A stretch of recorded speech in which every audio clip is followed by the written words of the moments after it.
اور اب میں آج کے اس پروگرام کے اگلے مقرر جناب محمد عمر نواز فاروقی صاحب سے درخواست کروں گا کہ وہ ڈائس پر تشریف لائیں۔ آپ آج ہمارے سامنے بات کریں گے حضرت عمر فاروق اعظم رضی اللہ تعالی عنہ اور بین المذاہب ہم آہنگی اور غیر مسلم رعایا کے ساتھ آپ کا مثالی رویہ۔ جناب محمد عمر نواز فاروقی صاحب۔ نحمدہ ونصلی علی رسولہ الکریم، اما بعد فاعوذ باللہ من الشیطان الرجیم، بسم اللہ الرحمن الرحیم۔ لقد کان لکم فی رسول اللہ اسوۃ حسنہ، صدق اللہ العظیم۔ رب اشرح لی صدری ویسر لی امری واحلل عقدۃ من لسانی یفقہوا قولی۔ ان اللہ وملائکتہ یصلون علی النبی یا ایھا الذین آمنوا صلوا علیہ وسلموا تسلیما۔ الصلاۃ والسلام علیک یا رسول اللہ وعلی آلک وصحابک یا سیدی یا حبیب اللہ۔ عقل کی منزل ہے وہ عشق کا حاصل ہے وہ، حلقہ آفاق میں گرمی محفل ہے وہ۔ میرے انتہائی واجب الاحترام معزز خواتین و حضرات، برادران اہل سنت، خصوصیت کے ساتھ پیر و مرشد حضرت علامہ پروفیسر ڈاکٹر محمد عظیم فاروقی صاحب مدعز اللہ العلی اور آپ کے رفقا، اس عظیم الشان محفل 45ویں سالانہ مجلس بیاد مراد رسول سیدنا فاروق اعظم رضی اللہ تعالیٰ عنہ کو منعقد کرنے پر مبارکباد کے مستحق ہیں۔ 45 years, it's a long journey, بہت لمبا سفر ہے جو کنسسٹنٹلی اس محفل کا انعقاد کر رہے ہیں، آلموسٹ ہاف اے سینچری۔ تو اس سے معلوم ہوتا ہے کہ اللہ رب العالمین کے ہاں یہ مجلس کتنی مقبول ہے۔ اور پھر اس میں بجا طور پر اہم مراد رسول، اور ہم فاروقی لکھتے بھی اپنے نام کے ساتھ اسی لیے ہیں، اس عقیدت اور محبت اور اس نسبت کے اظہار کے لیے کہ حضور علیہ الصلوۃ والسلام جو نظام اس دنیا کو دینا چاہتے تھے، اس کی عملی تصویر سیدنا فاروق اعظم رضی اللہ تعالیٰ عنہ نے اپنے دور کے اندر پیش کی۔ 636 عیسوی سے لے کر 644 عیسوی تک 10 سال آپ کا دور حکومت ہے، جس میں دنیا کی 2 سپر پاورز اس وقت کی وہ ختم ہو گئیں۔ تو یہ اعجاز تھا حضور علیہ الصلوۃ والسلام کا کہ ایک ایسے عظیم ہستی کی آپ نے تربیت کی کہ جو نظام اس دنیا کو آپ دینا چاہتے تھے، جس کے اوپر آج کی ماڈرن ویلفیئر اسٹیٹس جو ہیں وہ کھڑی ہیں، اس کو باقاعدہ طور پر امپلیمنٹ کر کے اس دنیا کو دکھا دیا۔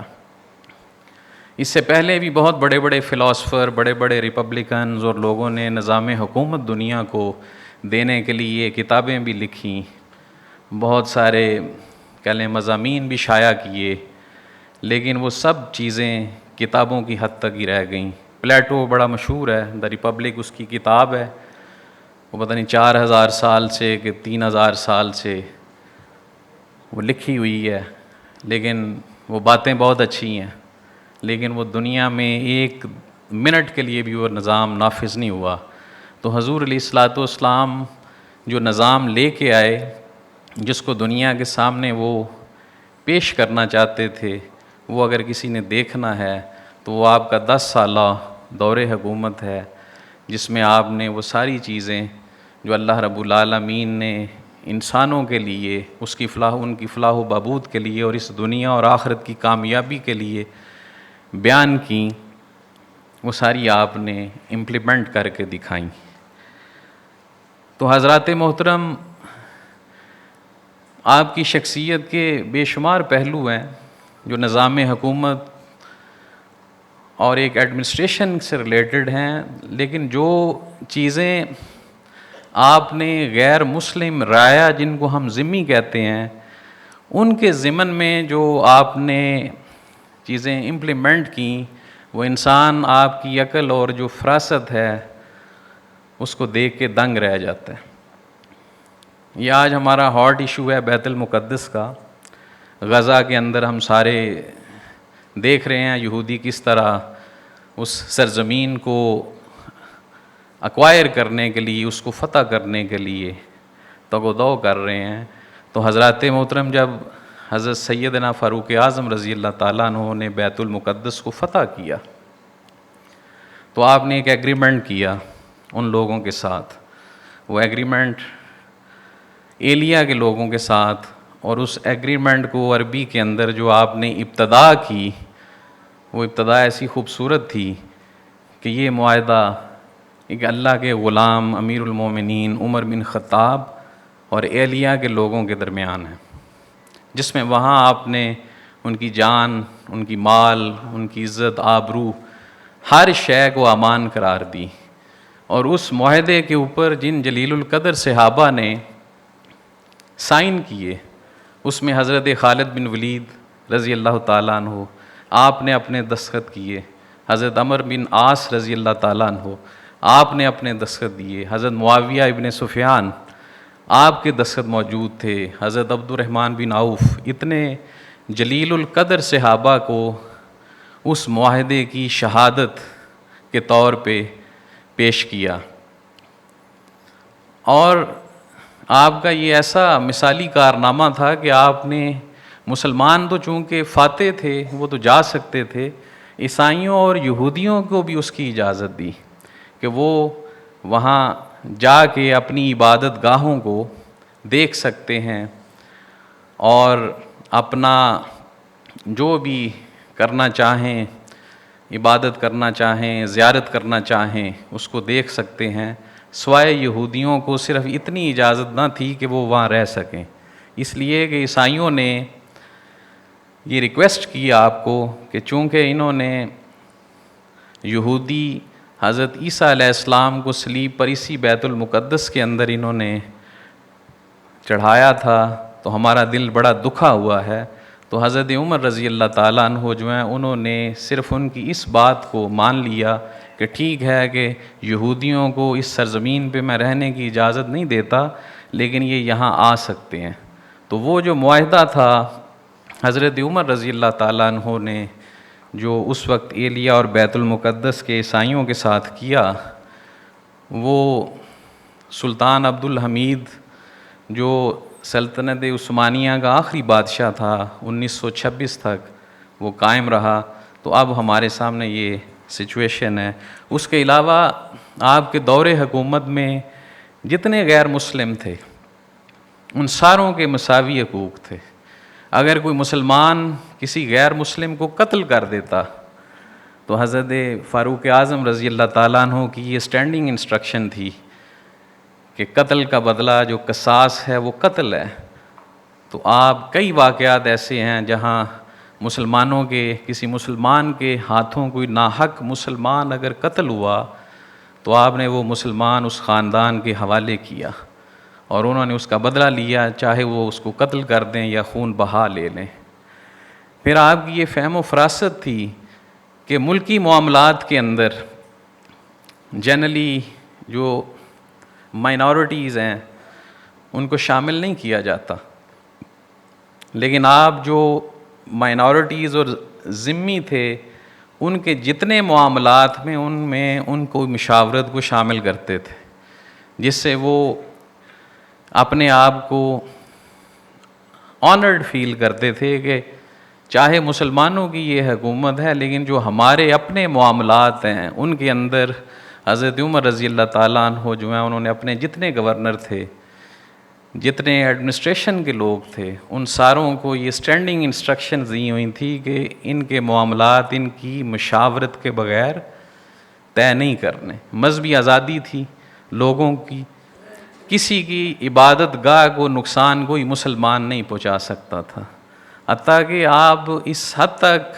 جو علاقے فتح ہوتے تھے آپ اس حد تک پابند کرتے تھے اس علاقے کے حکمران کو کہ اگر تم کوئی عہد کر لو ان کے ساتھ تو اس عہد کو بھی ہر صورت میں تم نے وفا کرنا ہے، چاہے اس میں مسلمانوں کا نقصان ہی کیوں نہ ہو جائے۔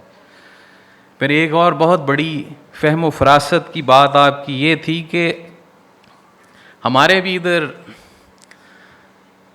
ایون آج کے دور کے اندر بھی جو ویلفیئر اسٹیٹس ہیں وہ مائنورٹیز کو یا جو ان کے علاقے سے تعلق نہیں رکھنے والے دوسرے علاقوں سے ان کے شہروں میں ملکوں میں جو بسے ہوئے ہیں ان کے حقوق کا خیال صرف اس وقت تک رکھتے ہیں جب تک ان کو یہ یقین ہو کہ یہ ہمارے کسی نظام اور ہماری کسی کام میں مداخلت نہیں کرے گا اور ہمارے لیے کسی نقصان کا باعث نہیں ہوگا۔ تو حضرت عمر رضی اللہ تعالیٰ عنہ کے دور میں ایک واقعہ ایسا بھی پیش آیا کہ آپ کے ملک شام جب فتح کیا تو بعض لوگ آپ کے اس علاقے کے جو گورنر تھے حضرت عمیر بن سعد رضی اللہ تعالیٰ عنہ، انہوں نے بتایا کہ یہ لوگ جو ہیں یہ عیسائی اور یہودی یہ بہت زیادہ حکومت کے خلاف سازشیں کرتے ہیں۔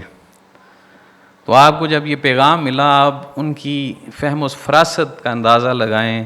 حضرت عمر رضی اللہ تعالیٰ عنہ آج کے دور میں اگر ہوتا کوئی مخالف کسی کا تو اس کے ساتھ کس درجے کا انتقام کا معاملہ کیا جاتا اور اس کو کس حد تک ذلیل و رسوا کیا جاتا۔ تو حضور علیہ الصلوۃ والسلام کے یہ مراد رسول حضرت فاروق اعظم رضی اللہ تعالیٰ عنہ نے خط لکھا کہ آپ اس طرح کریں کہ یہ جو حکومت کے خلاف سازشیں کر رہے ہیں ان کو آپشن دیں کہ یہ یا تو اپنا مال و اسباب سارا جمع کریں اور اس کی دگنی قیمت ادا کریں آپ، اور اس مارکیٹ ویلیو کا 2 گنا ادا کر کے ان کو یہ آپشن دیں کہ یہ یہاں سے چلے جائیں۔ اگر وہ یہ نہیں جا سکتے تو پھر یہ ہے کہ ان کو 1 سال کا ٹائم دے دیں۔ تو حضرت عمر رضی اللہ تعالیٰ عنہ حتی الامکان طور پر کانفلکٹ سے بچتے تھے کہ اسٹیٹ کے اندر کسی طرح کا کوئی کانفلکٹ جو ہے وہ نہ آئے۔ بہرحال وہ لوگ باز نہیں آئے تو آپ نے پھر ان کو دگنی قیمت دے کر اپنے وطن سے اپنی اسلامی سلطنت سے باعزت طریقے سے رخصت کر دیا۔ اس کا نتیجہ کیا نکلا کہ حضرت عمر رضی اللہ تعالیٰ عنہ کے اس مثالی برتاؤ کی وجہ سے جو آپ کی سلطنت کے اندر عیسائی اور یہودی تھے وہ مسلمانوں کو اپنی وفاداری کا یقین ایک دوسرے سے زیادہ دلاتے تھے۔ پھر جو اسلام کی فتوحات ہوئیں پھر ان غیر مسلموں کا ایک بڑا کلیدی رول تھا اس کے اندر۔ وہ رول یہ تھا کہ وہ مسلمانوں کے ساتھ شانہ بشانہ اپنے ہم مذہب لوگوں کے سامنے کھڑے ہو جاتے تھے۔ جنگ کے دوران جتنے انتظامی معاملات ہیں، کھانے پینے کے معاملات ہیں یا آنے جانے کے، ایون جو انٹیلیجنس کے معاملات ہیں وہ بھی یہ غیر مسلمانوں کے لیے سر انجام دیتے۔ اور حضرت عمر رضی اللہ تعالیٰ عنہ جو ہے آپ کی سلطنت کی حفاظت مسلمانوں سے زیادہ وفا کے ساتھ کرتے۔ تو حضرات محترم یہ سیدنا فاروق اعظم رضی اللہ تعالیٰ عنہ پھر آپ کی شہادت کا واقعہ ہے کہ بہت بڑا فہم و فراست کا کہہ لیں کہ گلدستہ ہے۔ وہ واقعہ آپ نے سنا ہے، ابو لولو فروز جو مجوسی غلام تھا حضرت مغیرہ بن شعبہ رضی اللہ تعالیٰ عنہ، وہ مدینہ میں آ گیا، آپ نے اجازت دے دی کہ یہ کوئی ٹیکنیکل نالج ہے اس کے پاس، یہ چکیاں بنانے کا کام کرتا ہے اور اس کے پاس اور ہنر ہیں تو اس کا فائدہ ہوگا۔ تو آپ نے اس کے اوپر حضرت مغیرہ جو ہیں انہوں نے جو ایک ٹیکس کہہ لیں لگایا 2 درہم 1 دن کا، تو اس کی شکایت لے گئی حضرت عمر رضی اللہ تعالیٰ عنہ کے پاس، وہ گیا ابو لولو فیروز۔ تو آپ نے جب اس سے پوچھا کہ تم کیا جانتے ہو، کیا تمہارا سکل سیٹ ہے، تو اس نے بتایا جی یہ ہے، تو آپ نے فرمایا کہ یہ 2 درہم زیادہ نہیں ہے جتنا تم کام جانتے ہو۔ بہرحال آپ نے اسے کہا کہ اچھا تم چکیاں بناتے ہو ایک میرے لیے بھی بنا دینا. تو حضرات محترم یہ واقعہ سنانے کا مقصد یہ ہے کہ حضرت عمر رضی اللہ تعالیٰ عنہ کے نزدیک دیکھیں نماز کی کیا اہمیت تھی. اسلام کا اتنا بڑا انسان امیر المومنین، اس کی جان خطرے میں پڑ گئی، لیکن اپنے لوگوں کو یہ نہیں کہا کہ نماز چھوڑ کے تو پہلے مجھے دیکھو. اس نماز کو مکمل کرایا. اتنی اہمیت تھی صحابہ کی نظر میں نماز کی کہ وہ نماز ان کے نزدیک کیا حیثیت رکھتی تھی. اس کے بعد آپ کی فراست کا عالم یہ ہے کہ اس کی انٹینشن کو پہچان لی ہے، اس کی کیا نیت ہے، لیکن اس کو اریسٹ نہیں کیا، اسے شک کا فائدہ دیا ہے. یہ آپ کے توکل کی علامت ہے کہ آپ کو توکل اتنا تھا کہ جو جان میری ہے وہ اللہ کے قبضے میں کے اندر ہے، اور جتنی میری زندگی ہے وہ کوئی میری زندگی چھین نہیں سکتا. تو حضرات محترم یہ آپ کی فراست تھی، لیکن ایک سبق تھا کہ شک کی وجہ سے چاہے جتنا بھی قوی تھا انہوں نے اس شخص کو اریسٹ نہیں کیا. آپ جانتے تھے کہ یہ مجھے دھمکی دے کے گیا. تو اس لیے یہ ایسا عدل اور انصاف کا نظام تھا جو آپ نے قائم کیا. ایک یہودی تھا، بھیک مانگ رہا تھا. آپ نے پوچھا کہ یہ سفید داڑھی والا بابا یہ بھیک کیوں مانگ رہا ہے؟ بتایا کہ یہ یہودی ہے اور یہ جزیہ دے نہیں سکتا جو آپ نے امپلیمنٹ کیا ہوا ہے، تو اس لیے یہ بھیک مانگ رہا ہے. آپ کو بڑا افسوس ہوا، اس یہودی کو اپنے گھر لے آئے. ہم کسی غیر مسلم کو گھساتے ہیں اپنے گھر؟ ہم تو کسی دوسرے فرقے والے کو بھی نہیں گھساتے جو کلمہ گو ہے. اسے نقد پیسے دیے اور بیت المال سے اس کا وظیفہ مقرر کر دیا. ابھی میرے سے پہلے بعض مقررین بتا رہے تھے کہ آپ بچوں کا وظیفہ آپ مقرر کر دیتے تھے، غلاموں کا کر دیتے تھے. جو لوگ غیر مسلموں میں یہ جزیہ اور ٹیکس کی اماؤنٹ نہیں دے سکتے تھے ان کا وظیفہ مقرر کر دیتے تھے. تو حضرات محترم یہ ایک بہت بڑی وزڈم کی بات تھی. آپ فرماتے تھے کہ یہ انصاف نہیں ہے کہ ایک شخص جب جوان ہے، توانا ہے اور وہ آپ کے کام آ سکتا ہے تو آپ اس سے کام بھی لے رہے ہیں اور اس سے جزیہ بھی لے رہے ہیں، اور آج جب وہ آپ کے اسٹیٹ کے لیے کسی کام کا نہیں تو اسٹیٹ اس کو بھول جائے. تو حضرات محترم یہ حضرت سیدنا فاروق اعظم رضی اللہ تعالیٰ عنہ جس طرح کا مائنورٹیز کے ساتھ آپ کا حسن سلوک تھا، آج بھی ویلفیئر اسٹیٹس اس کو پیدا نہیں کر سکیں. اور اللہ تعالیٰ نے جو قرآن پاک میں فرمایا کہ هو الذی ارسل رسولہ بالہدی والدین الحق لیظہرہ علی الدین کلہ، اس کی کامل تصویر آپ نے اس دنیا میں پیش کی. تو اللہ رب العالمین سے دعا ہے کہ اللہ تعالیٰ ہمیں آپ کے نقش قدم پہ چلنے کی توفیق عطا فرمائے. وما علینا الا البلاغ المبین.